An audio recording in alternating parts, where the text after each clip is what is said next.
Let's make history. As a young kid, I was a monster as a young kid, and I was always in institutions since I was 11 years old.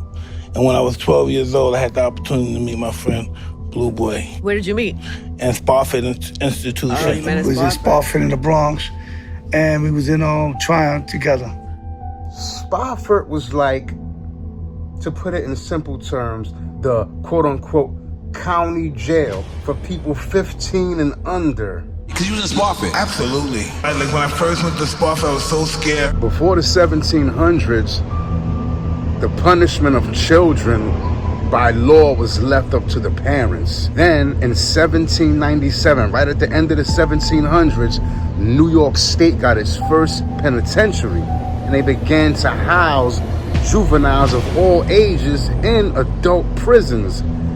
Don't have to tell you what a disaster that was. You have kids who just basically got arrested for petty crimes, locked in with hardcore murderers and rapists. There was still lots of poverty going on around the country, and you had bands of street children who were basically abandoned orphans, foster kids who would go around and engage in petty thefts. Most of it was based on food, necessity, kids in the street begging. That's how they got lured into a lot of this. The New York Prevention of Pauperism was an agency created in the early 1800s advocating to get kids out of these adult prisons and create an entirely new jail system just for juveniles. And they succeeded, because in 1825, the House of Refuge was created in downtown Manhattan, 23rd and Broadway. Then in the 1940s, over 100 years later, the Youth House was created in East Harlem, my neighborhood, on 133rd and 5th Avenue. 10 years after that, Spofford Detention Center opened up in Hunts Point in the South Bronx. Spofford was named after Spofford Avenue, and Spofford Avenue got its name from Paul Spofford, who was a wealthy merchant, dealt in multiple businesses, mostly known for two things I love the most in life: coffee and sugar. But he was also known to buy ships, dealt in clothing. He was one of the wealthy families who had an estate up in the Bronx, as many of the elite began to escape Manhattan as it became more and more congested. Even after Spofford came into existence, they didn't start calling it Spofford till down the line in the 70s and 80s. Just continued to call it Youth House, and they had a system where kids who committed crimes would get a JD card, a juvenile delinquent card, and once they started to pile up, police would come to your house, and you wasn't there, they would start looking for you. Another tactic used by the juvenile justice system, which was called DFY, Division for Youth, as opposed to the DOC, Department of Corrections, which are for adults. The ages have changed now. When I was growing up, once you hit 16, you went to Rikers Island. They changed now. I'm not so sure what they are. But there was another strategy that the officials came up with, and that was called 600 schools. When you were too wild or too undisciplined for a regular high school, you could get into fights, get arrested on school grounds. You ended up in a 600 school. There were various ones around the city, and that was basically one step. The next step for you would be Spofford, pretty much. Spofford became notorious for its mismanagement, its brutality against the inmates. I even spent a few months in Spofford in the early 90s. Basically, it was dorms, and you'd go in to the intake, which was dorm B1. You got some dark blue jeans, like a Pro-Ked / Converse style sneaker, and a yellow long sleeve t-shirt.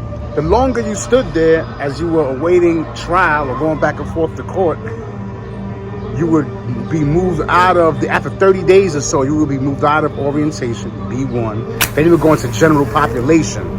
Houses like where I went, D4, B3, etc. Then you get you would trade in your yellow shirt for a green shirt. But Spofford was well known for his horrific conditions. A lot of people think Mobb Deep's first album was The Infamous, but it wasn't. They had an album, a kind of minor album. I forgot. I think it was on 4th and Broadway, or the record label 4th and Broadway, if I'm not mistaken. And technically their first album is Juvenile Hell. They were very young. It's obvious by the pictures. And there's a song on that album called Locked in Spofford. Rest in peace, Prodigy. And then in 2009, it reinvented itself, changed its name to Bridges, went from Spofford that had a notorious reputation and tried to turn it into something positive. Called it Bridges. That didn't last long, and in 2011 they shut it down completely. All the inmates were transferred to 2 facilities, either Horizon in Mott Haven, which is not that far away, or Crossroads out in Brownsville. Look out for my video on the Horizon Juvenile Detention Center. One interesting thing too about Spofford is, on a more positive note, is while Mike Tyson was in Spofford, Muhammad Ali made a visit there and spoke, to try to dissuade the kids from continuing their life of crime once they were released. And Mike was so inspired to see Muhammad Ali. He was like, man, he already was a fighter. He's like, man, I want to be like that guy right there. And it just so happened that someone in the facility where he went to next was a former professional boxer, showed him the ropes, and then he was introduced to Customato, and the rest is history. Where the site of a once notorious former juvenile detention facility is about to undergo a major transformation. The City Council voted last month to approve a new project that transforms the old jail site into a 5-acre, $300 million campus anchored by 740 units of affordable housing. The project is the latest component of the city's initiative to rejuvenate the South Bronx. Whatever's going to happen with that building, whatever they decide, if it's not for the community, it don't make sense. It's not going to be worth people coming in, utilizing this space and pushing us out. That wouldn't be a good thing. Leave your thoughts in the comments. Don't forget to hit that like button. Subscribe to Will Flores TV on YouTube. Follow me on Instagram, TikTok, and X.